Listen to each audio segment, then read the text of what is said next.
이번 주간에 어느 분이 힘겨운 목회 현장의 일 때문에 저를 찾아오셨어요. 목사님, 제가 이러려고 이 교회에 온 것이 아닌데 하면서 쭉 사정과 정황을 얘기하는데 저 기도 안 막힌 일들을 많이 이분이 겪었더라고요. 뭐 그건 또 남의 교회 이야기니까 우리가 소상히 말하는 게 또 신뢰가 될 것 같아서 이 정도로 하고, 제가 말 끝에 힘들어하는 이제 후배를 뵈면서 그런 얘기를 했어요. 그것 때문에 당신 부르셨는데,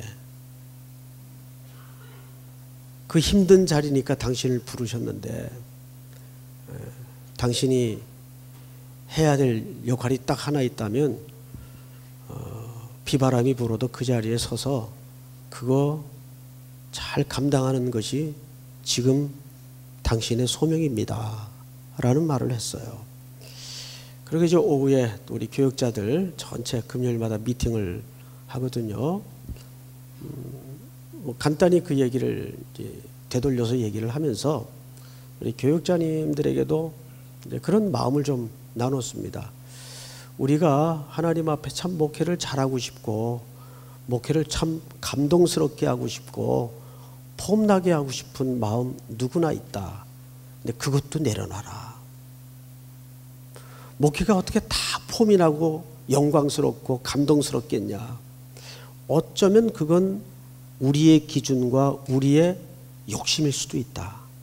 하나님은 수많은 목회자들에게 십자가를 지고 가라 그랬고 자기 자신을 부인하라고 했지, 폼나고 감동스럽고 영광스러운 목회를 하라 그러지 않았다.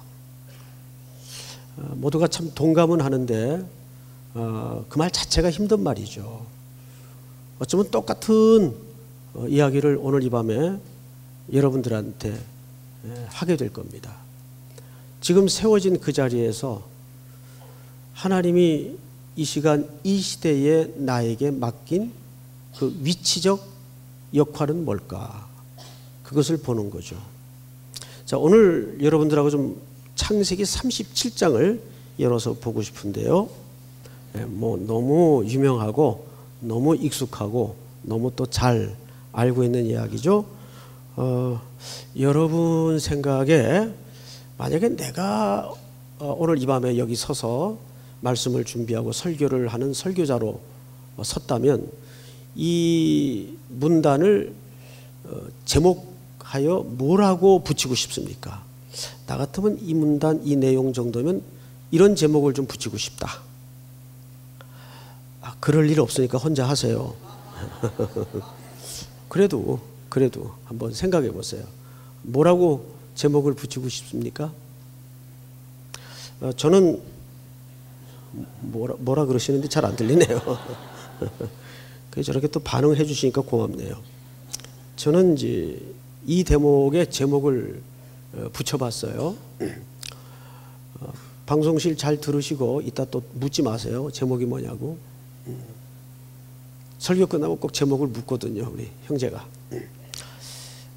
꿈의 충돌. 꿈의 충돌입니다.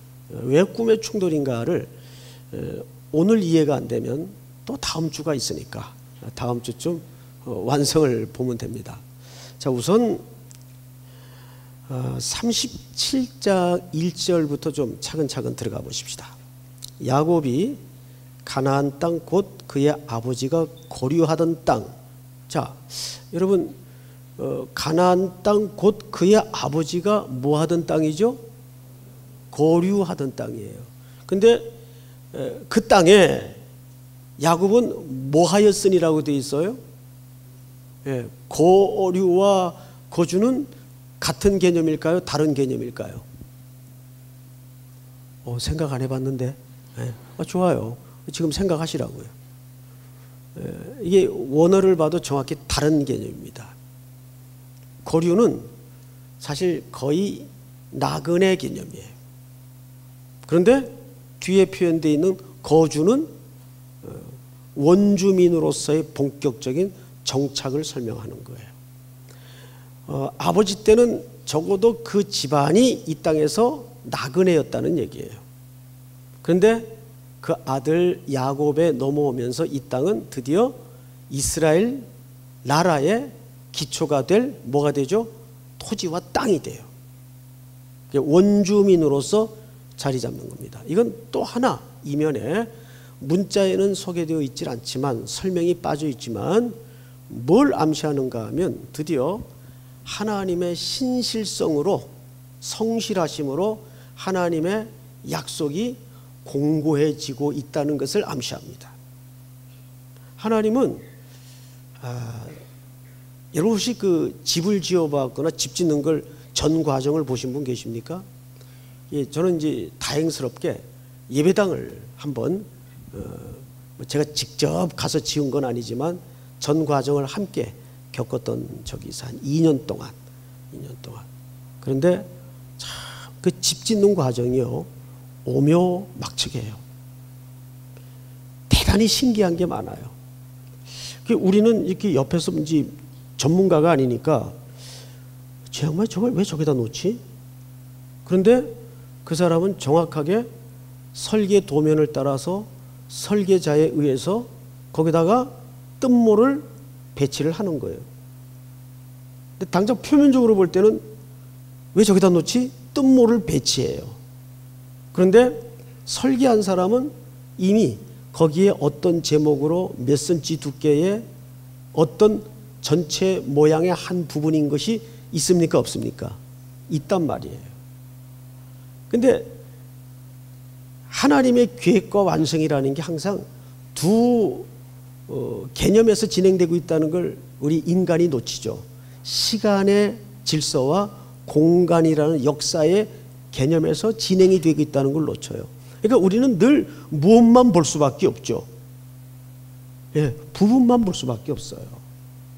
여기에서 오해가 생기고 혼란이 생기는데 그걸 거두어내기 위해서는 우리가 항상 믿음의 시각으로 말씀에 근거해서 하나님의 전체 그림을 포착하는 눈을 가지는 훈련이 굉장히 필요합니다.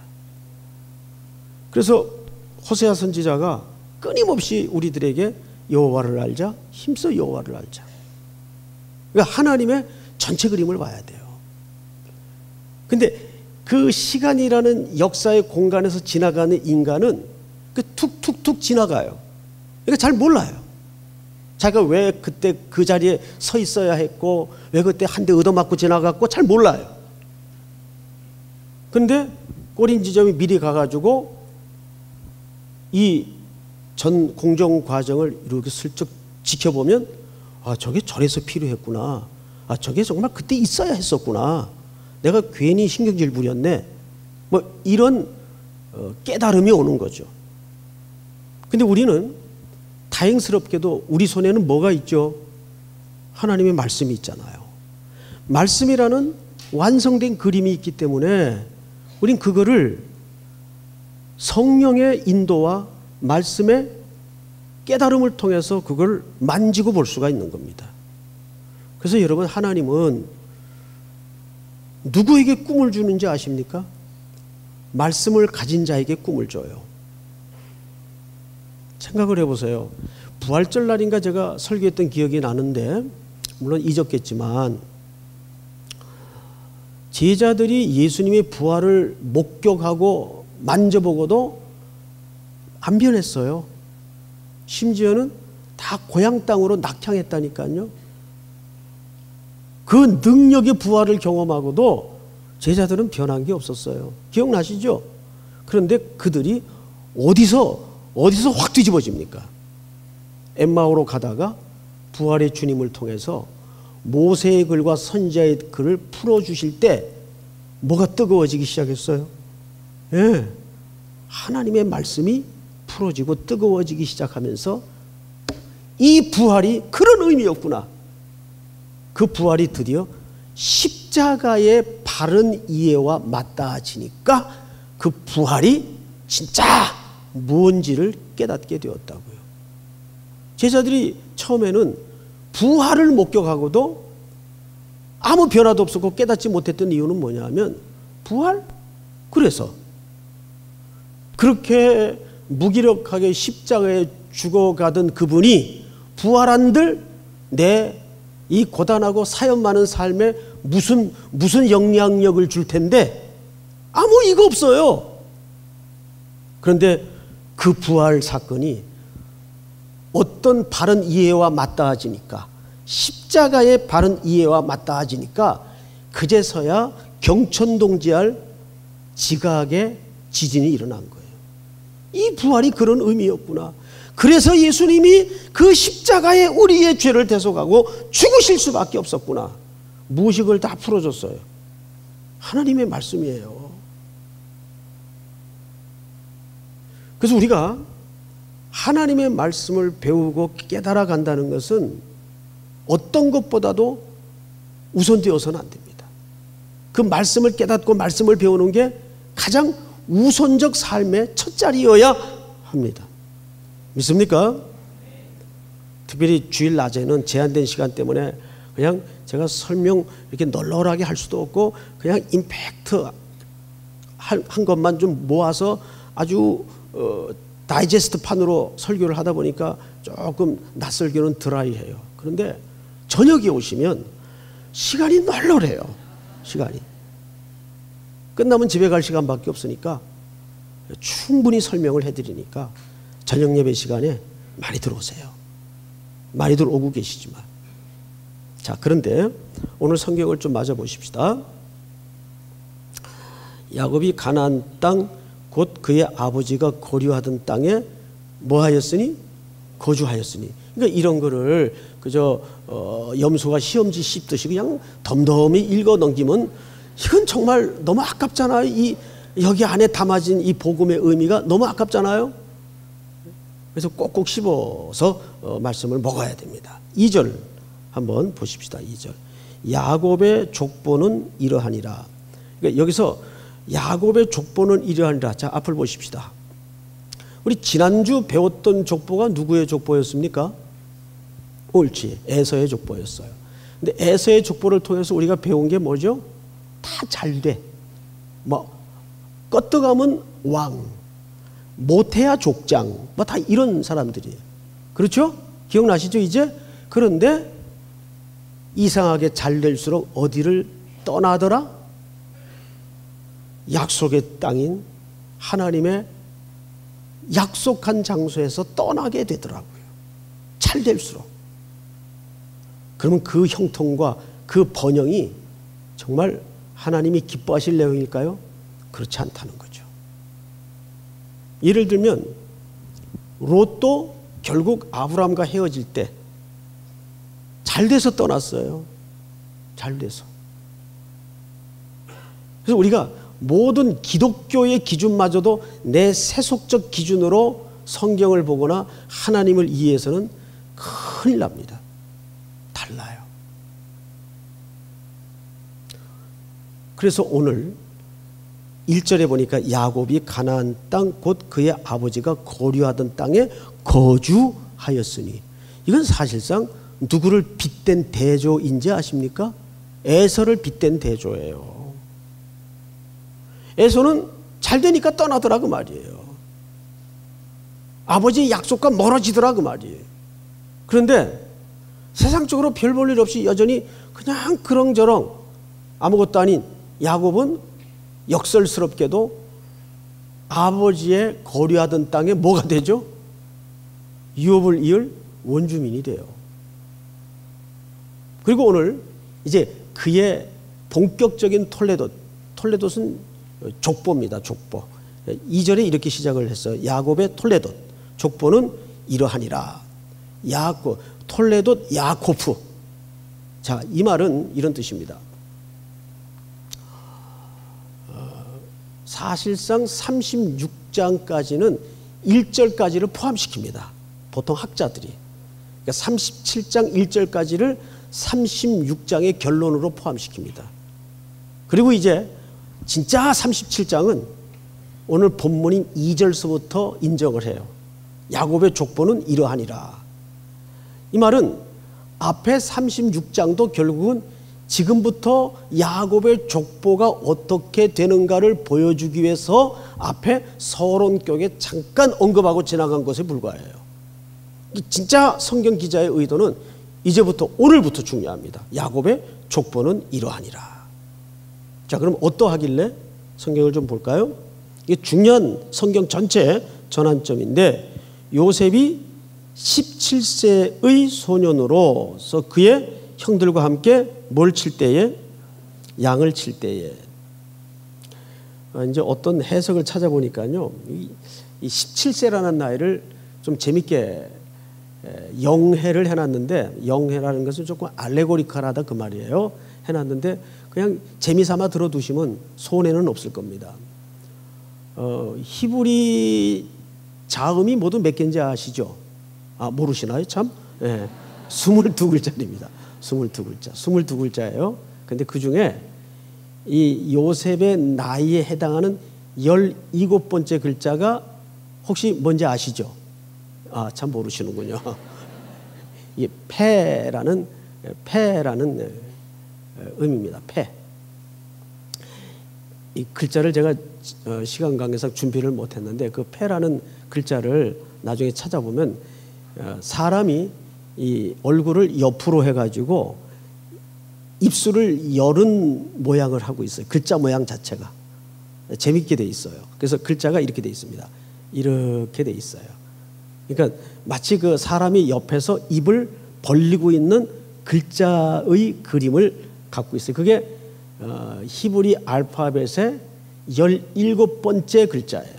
근데 그 글자 그 발음은 패라고 합니다. 패. 근데 그 글자의 의미가 뭐냐, 그게 중요한데, 그것은 말하다 이 뜻이에요. 전하다 이 뜻이에요. 말하다, 전하다. 근데 이 야곱이 그리고 뭘 꾸었죠? 꿈은 히브리 말로 할람입니다. 할람. 이 말은 그 단어가 갖는 밑에 어의라고 하는데, 그 의미를 보면 이렇게 소개되어 있습니다. 회복하다, 세우다. 참 신기하죠? 회복하다, 세우다. 그러니까 하나님은 야곱에게 꿈을 주셨는데 뭘 위해서 꿈을 주신 겁니까? 회복하고 뭔가를 이루고 세우기 위해서 꿈을 주신 거예요. 근데 이제 요지는 야곱이 이 꿈을 의미를 과연 알았을까 몰랐을까입니다. 결론은 몰랐습니다. 보통 우리가 이제 인본주의적 해석 그 경향을 따르면 이렇게 많이 익숙히 들어왔죠.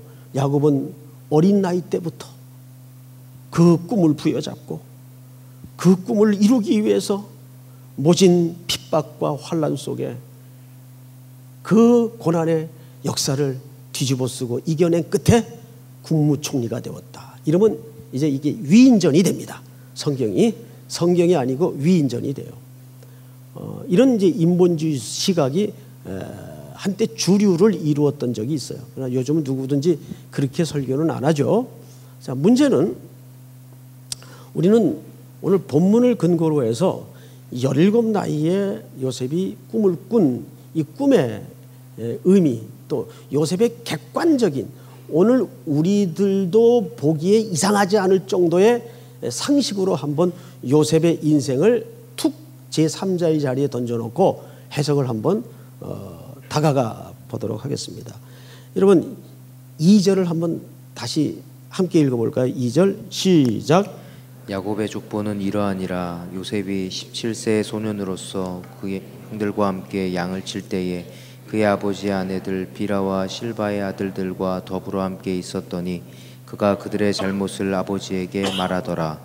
자, 뭐 우리들도 이제 여러 형제와 엉켜서 이제 살기도 하고 지금 지냈던 경험들이 있죠. 이런 캐릭터 여러분 곱게 느껴지십니까? 근데 우리말 성경을 보면 형들의 그 잘못을 요셉이 아버지에게 일일이 갖다가 고했다라고 이제 비춰집니다. 근데 사실 히브리어가 말하는, 원문이 말하는 어감을 그대로 살린다면 이게 뜻밖의 그런 말이 아니에요. 이 말은 요셉이 형들의 행동 거지를 험담했다 이런 의미예요. 정확하게. 이게 험한 말 나올 뻔했는데 이 참 나쁜 분이에요. 응? 그 의도를 가지고, 그러니까 히브리어 사전을 찾아봐도 이 대목에서는 요셉이 형들의 행동을 하나하나 단순히 팩트를 전달한 게 아니라 자기의 감정을 실어서, 왜냐하면 여종들의 자식들이거든요. 자기 정통, 아버지의 총애받는 사랑받는 라헬의 자녀 입장에서 볼 때 나머지는 뭘로 보이겠어요? 이건 종들의 자식이거든요. 그러니까 요셉이 일일이 팩트를 전달한 정도가 아니라 형들의 잘못을 자기의 불편한 감정을 섞어서 험담했다라고 돼 있어요. 그러니까 갑자기 이상해지죠, 성경이. 뭐 이런 놈이 다 있나? 그렇게 읽어야 돼요, 사실은. 성경에서는 인간의 어떤 행동들에 대해서 너무 거룩한 방향으로 봐주고 읽을 필요가 없어요. 하나님이 그런 걸 원하지도 않아요. 그냥 성경이 쓰여져 있는 그대로 읽어보세요. 이건 우리가 그냥 슬쩍 읽어도 왜 이렇게 얄미운 짓을 했을까? 못된 짓을 했을까? 이렇게 보여집니다. 자, 3절 볼까요? 3절. 요셉은 노년에 얻은 아들이므로 이스라엘이 여러 아들들보다 그를 더 사랑함으로 그를 위하여 무슨 옷을 짓죠? 채색 옷을 지었더니, 그러니까 야곱의 편애가 형제들 간에 이런 불편한 관계를 만들고 말았습니다. 야곱의 편애. 근데 이 편애에 참 은혜가 있어요. 물론 겪어야 되는 종들의 아들인 형제들 입장에서는 이게 너무 싫은 세월이었겠지만 요셉과 아버지 입장에서는 이보다도 황홀한 관계는 있을 수 없어요. 제가 엊그제 우리 대학부 이제 개강 수련회를 하면서 초두에 이런 말씀을 드렸어요. 여러분들은 하나님의 사랑이 공의롭다고 생각하십니까?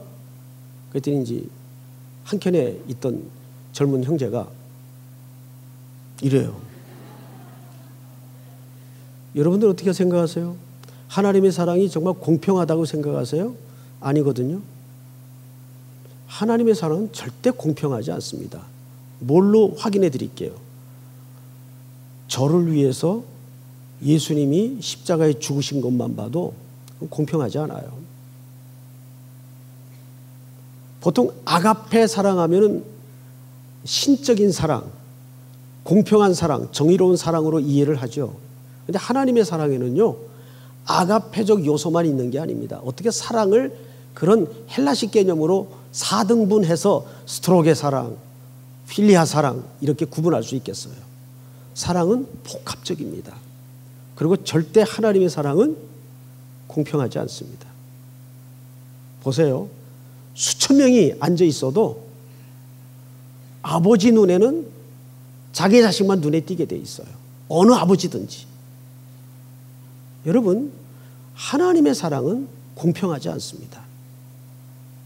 하나님의 사랑은 독점적이고 굉장히 질투심이 강하고 뿐만 아니라 이해 불가. 여러분 자신을 위해서 아드님을 이 땅에 보내시어 십자가에 죽게 하신 사건만 묵상해봐도 하나님의 사랑은 공평하지 않아요. 이해할 수가 없어요. 그래서 야곱이 요셉을 편애한 이 사랑 자체를 뭐라 할 건 없어요. 문제는 이 편애적 사랑 때문에 이 가정에서 벌어지는 그 수많은 스토리들이 이제 과연 우리 구원사적으로 무엇을 설득하고 싶은가를 그걸 놓쳐서는 안 됩니다. 자, 성경을 또 보십시다.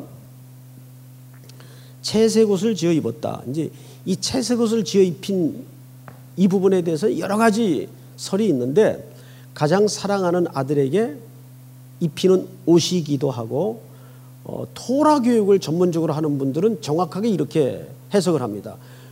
적어도 집안의 여러 형제들 가운데 이렇게 채색 옷을 입힐 때에는 하나님의 토라 교육에 가장 열심과 적극적인 인물에게 입힌다 그래요. 그리고 그에게 이 집을 이어갈 상속권을 준답니다. 이게 이제 토라를 연구하는 분들의 보편적 해석입니다. 저는 그 해석에 부분적으로 동의를 해요. 자, 그런데 문제는 아직은 요셉이 꿈의 의미도 모르고 형제들을 배려할 만큼 성숙하지도 않아요. 하는 행동을 보면, 자, 볼까요? 5절. 요셉이 꿈을 꾸고, 이제 드디어 첫 번째 꿈을 꾸죠. 꿈을 꾸고 할람 꿈을 꿔요. 자기 형들에게 말합니다. 그들이 그를 더욱 미워하였더라. 요셉이 그들에게 이르되 청하건대 내가 꾼 꿈을 들으시오. 자, 여러분 앞을 보십시다. 한번 따라서 해볼까요? 내가 꾼 꿈을 어떻게 하시오? 들으시오. 들으시오. 이 말을 요셉이 할 때에 그 자기가 꾼 꿈의 의미를 몰랐다 그랬습니까? 알았다 그랬습니까? 몰랐다 그랬어요. 그런데 뭘 도대체 말하는 걸까? 말하려는 걸까요? 요셉이 형들에게. 도대체 자기도 모르는데 뭘 말하는 걸까요? 꾼 꿈의 팩트를 말하는 겁니다. 자기는 그 꿈의 의미를 아직 몰라요. 자, 그런데 성경을 볼까요? 6절. 요셉이 그들에게 이르되 우리가 청하건대 그들에게 이르되 청하건대 내가 꾼 꿈을 들으시오. 우리가 밭에서 곡식단을 묶더니 내 단은 일어서고 당신들의 단은 내 단을 둘러서 절하더이다. 이렇게 돼 있어요. 자, 안 그래도 이 형제들 간의 관계가 유쾌합니까? 불편합니까? 굉장히 불편해요. 만사가 아슬아슬한 관계인데 제일 미움의 대상이었던 불편한 요셉이 어느 날 꿈을 꿨다고 형들에게 와서 자기도 무슨 의미인지 모르고 그냥 얘기를 하는데 꿈의 내용이 아주 베라먹을 내용이에요. 누구 입장에서 볼 때는, 형들 입장에서 볼 때는 이 자식이 진짜 아버지가 이뻐하니까 아주 꿈까지 기가 막힌 꿈을 꾸네. 뭐 어째? 우리 단이 너한테 절을 해? 이런 상황이 지금 벌어진 거예요. 자, 그리고 7절을 볼까요? 8절 다 같이 시작. 그의 형들이 그에게 이르되 내가 참으로 우리의 왕이 되겠느냐 참으로 우리를 다스리게 되겠느냐 하고 그의 꿈과 그의 말로 말미암아 그를 더욱 미워하더니. 이 꿈이 결국은 형들로 하여금 요셉을 뭐하게 하는 빌미를 제공합니까? 예, 미워하게 하는 빌미를 제공합니다. 자, 이것은 영적인 문제예요. 육으로 머물고 영적으로 아직 거듭나지 못한 공동체나 개인이나 집단은 그 내용이 무엇이든지 간에 하나님의 계획과 하나님의 진행에 대해서 생리적으로 미워하고 싫어하게 되어 있습니다. 그것은 요한복음에 보면 예수님이 제자들을 걱정하여 기도할 때도 그 말씀을 언급하세요. 세상이 너희를 미워하겠으나.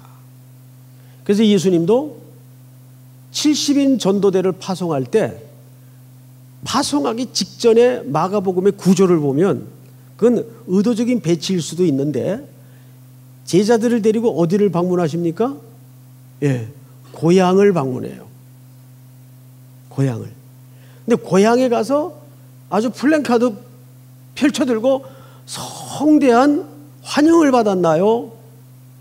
망신을 당했나요? 거의 내쫓기다시피 망신을 당합니다. 그러면 여기서 질문이 있어요. 예수님은 그걸 모르고 제자들하고 폼 잡으려고 들어가셨을까? 알고서도 들어가셨을까요? 그렇죠. 예수님이 모를 리 없죠. 한 행보 하나가 온 역사와 인류를 위한 구원의 메시지가 될 텐데 그걸 모르고 데려갈 리가 없어요. 그럼 여기서 더 이해가 안 되죠. 보통 사람들 같으면 고향을 찾을 때는 뭔가 좀 이렇게 자랑하고 싶고 의시되고 싶고 재고 싶어요. 그래서 차도 막 어마무시한 걸로 빌려가지고 타고 내려가고 옷도 좀 좋은 걸로 사 입고 또 뭐 거닐고 데리고 이러고 이제 위세를 떱니다. 보통 그렇게 하기 마련이잖아요. 근데 이 제자들 데려가서 자기가 고향 땅에서 어떤 수모를 겪을지를 예수님이 모를 리 없죠. 알고도 데려가서 그것도 제자들 다 보는 앞에서, 그래도 존경받고 사랑받는 스승인데 아주 동리 사람들한테 개망신을 당하고 쫓겨나요. 거기서 도대체 예수님이 그려내고자 하는 메시지의 핵심은 뭘까요? 그리고 나서 바로 제자들을 당시 전 세계를 상징했던 70인을 선정해서 파송합니다. 이 얘기죠. 너희가 가야 될 세상에는 방금 내가 고향 땅에서 겪었던 배척처럼 너희를 지독스럽게 싫어하고 지독스럽게 미워할 것이다.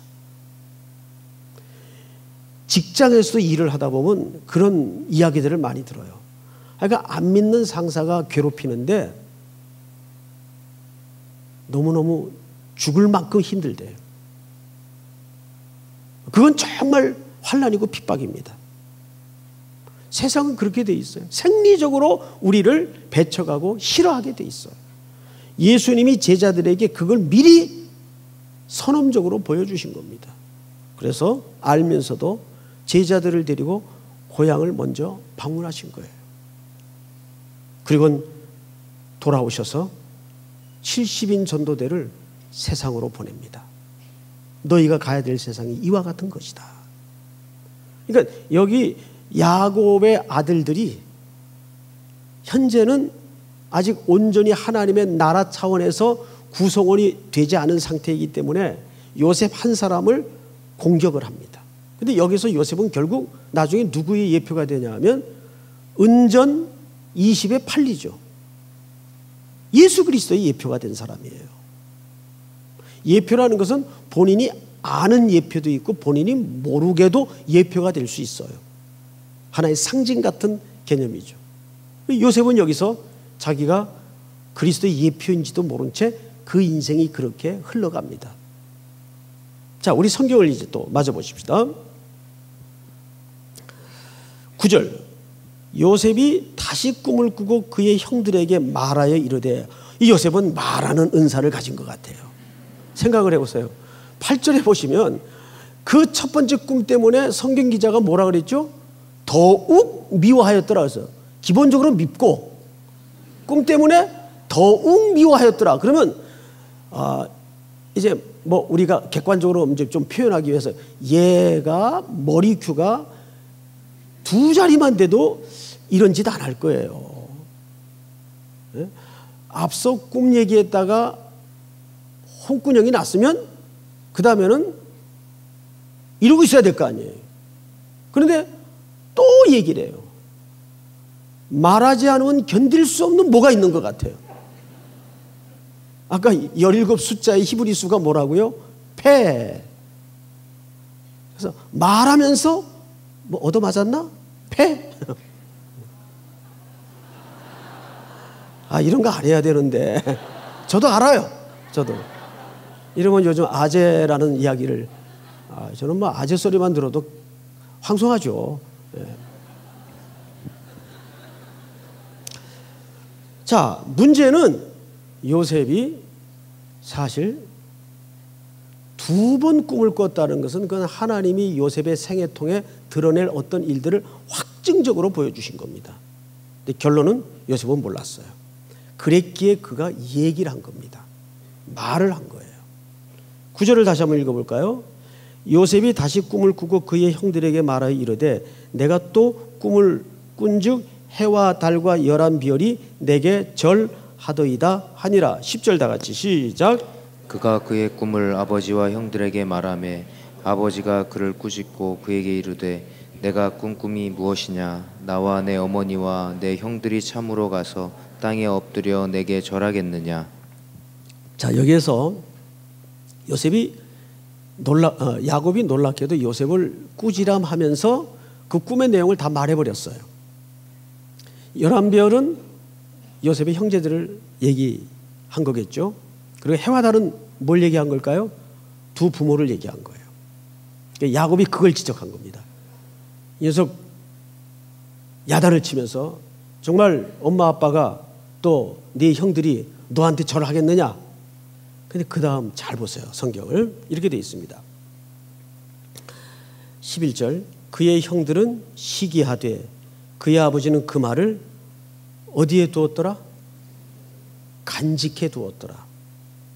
자, 이게 이제 야곱이 서서히 인생의 추가 하나님 쪽으로 옮겨가고 있는 굉장히 중요한 힌트입니다.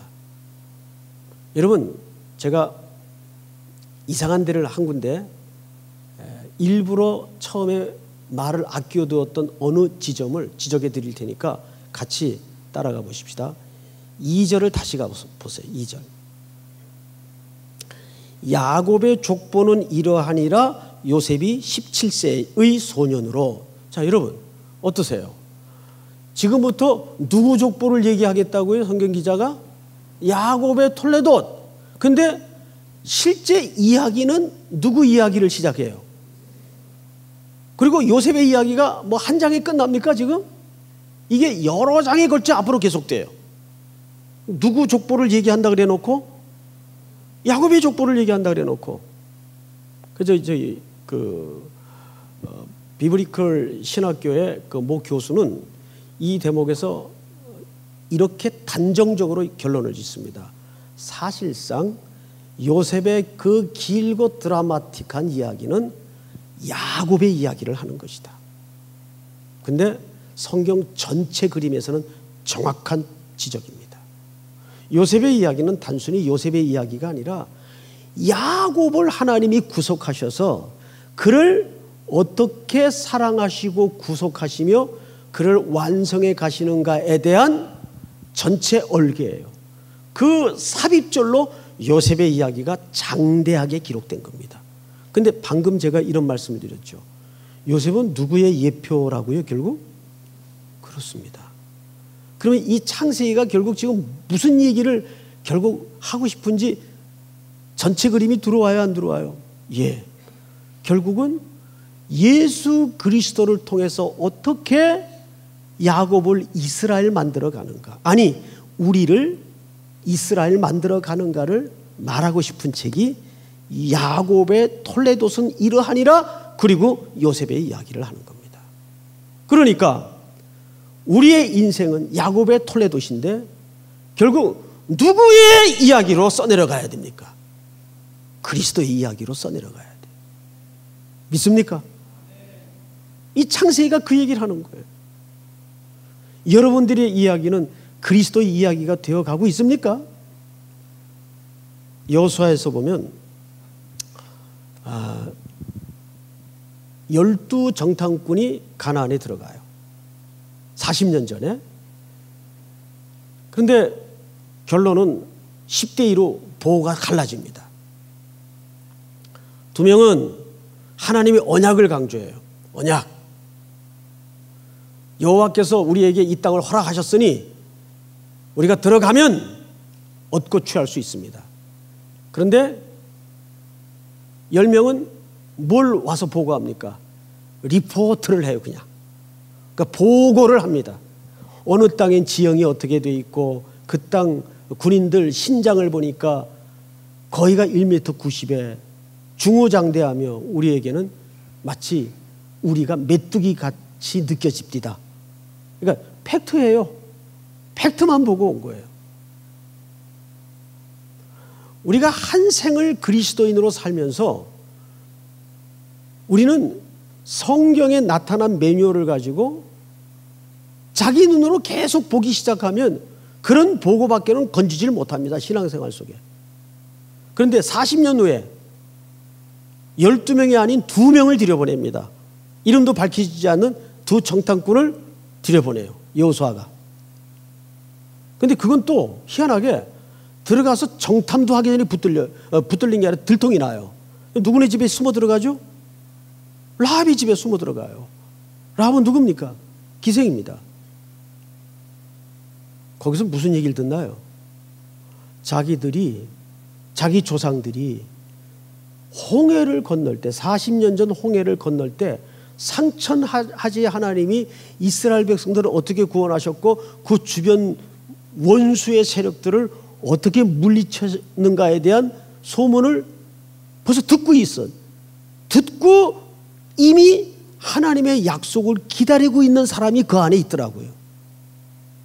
그러면 하나님이 그 두 정탐꾼을 그 안에 들여보낼 때는 왜 들여보냈을까요? 실패할 것 뻔히 알 텐데 하나님의 스토리를 갖고 있는 그 여인을 만나게 한 거예요. 여러분, 오늘 이 밤에 여러분들이 그 라합이 만났던 하나님은 바로 그런 간증과 가슴의 스토리를 가진 주의 백성들을 만나보기를 원하시는 겁니다. 우리가 비록 여기는 지금 야곱으로 앉아있어요. 야곱의 톨레도.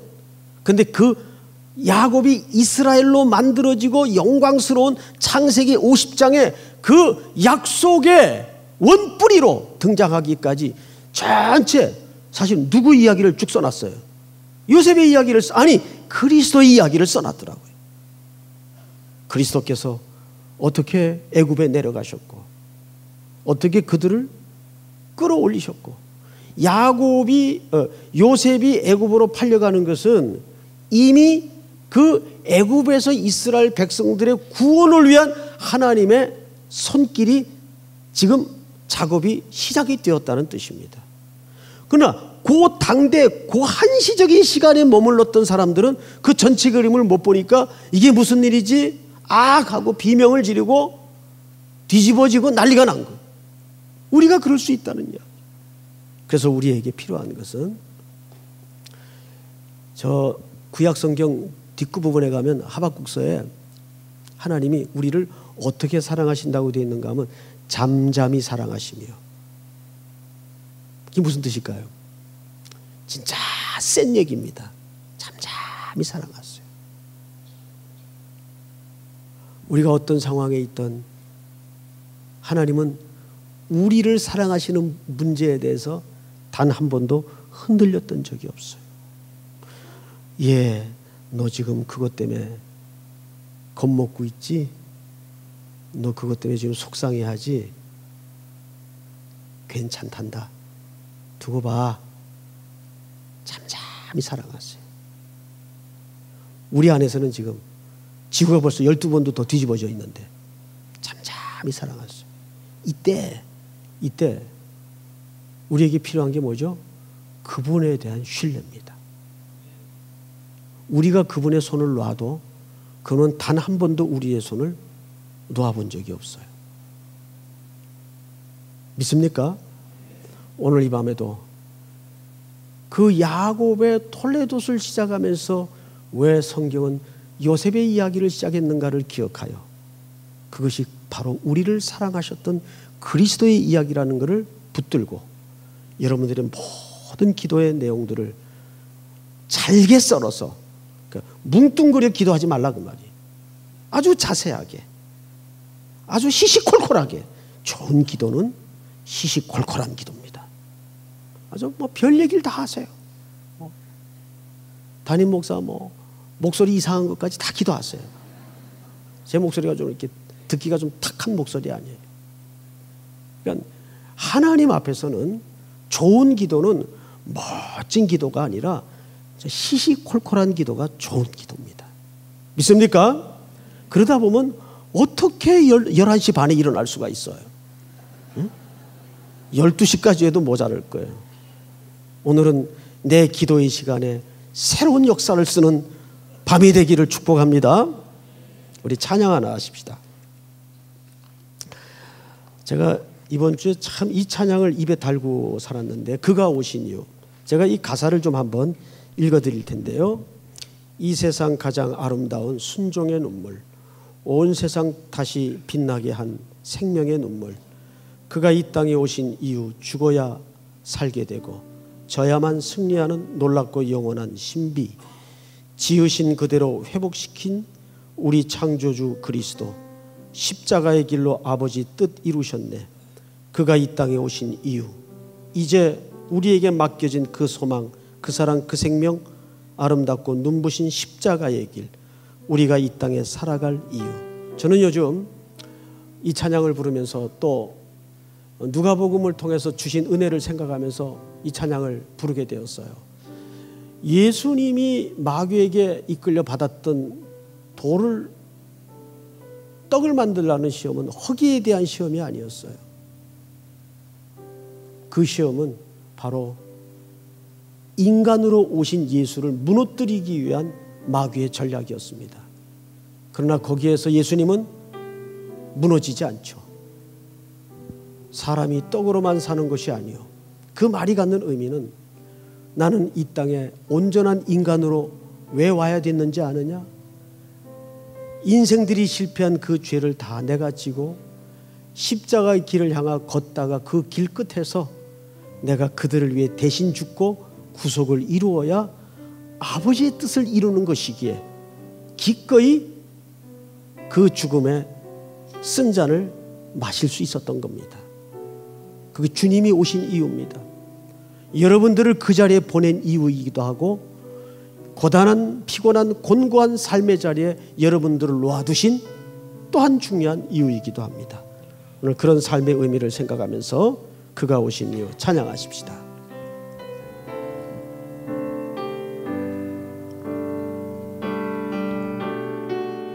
이 세상 가장 아름다운 순종의 눈물, 온 세상 다시 빛나게 한 생명의 눈물, 그가 이 땅에 오신 이유, 죽어야 살게 되고 저야만 승리하는, 저야만 승리하는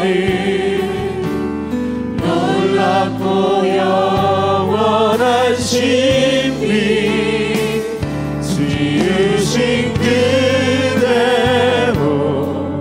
회복시킨 우리의 창조주 그리스도, 십자가의 길로 아버지 뜻 이루셨네. 그가 이 땅에 오신 이유, 이제 우리에게 맡겨진 그 소망, 그 사랑, 그 생명, 아름답고 눈부신 십자가의 길, 우리가 이 땅에 살아가 이유, 지으신 그대로 회복시킨, 지으신 그대로 회복시킨 우리의 창조주 그리스도, 십자가의 길로 아버지 뜻 이루셨습니다. 십자가의 길로 아버지 뜻 이루셨네. 그가 이 땅에 오신 이유, 이제 우리에게 맡겨진 그 소망, 그 사랑, 그 생명, 아름답고 눈부신 십자가의 길, 우리가 이 땅에 살아가 이유. 우리 한번 다 같이 눈을 감고 그 자리에 엎드려서 기도합시다. 여러분 그냥 기도가 힘들 때는 그냥 엎드려서 주님 앞에 아버지, 그 한마디에도 어마어마한 여러분들의 기도가 담아지는 겁니다. 기도는 어떤 내용이냐, 얼마나 수식어를 화려하게 사용하느냐, 하나님 아무 관심 없어요. 여러분들이 그저 지치고 상처투성이의 모습으로 아버지 앞에 앉아있는 것 자체가 최고의 기도입니다. 오늘 주신 말씀 붙들고 오늘도 내 전 인생 속에 그리스도의 이야기가 써내려가게 하여 주시옵소서.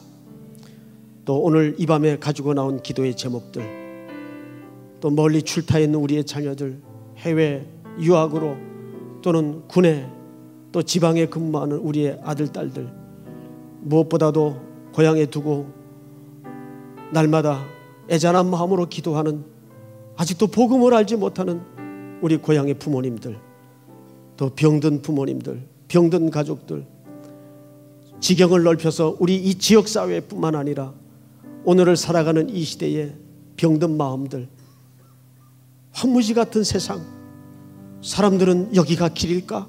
저기가 길일까? 어둠의 도시처럼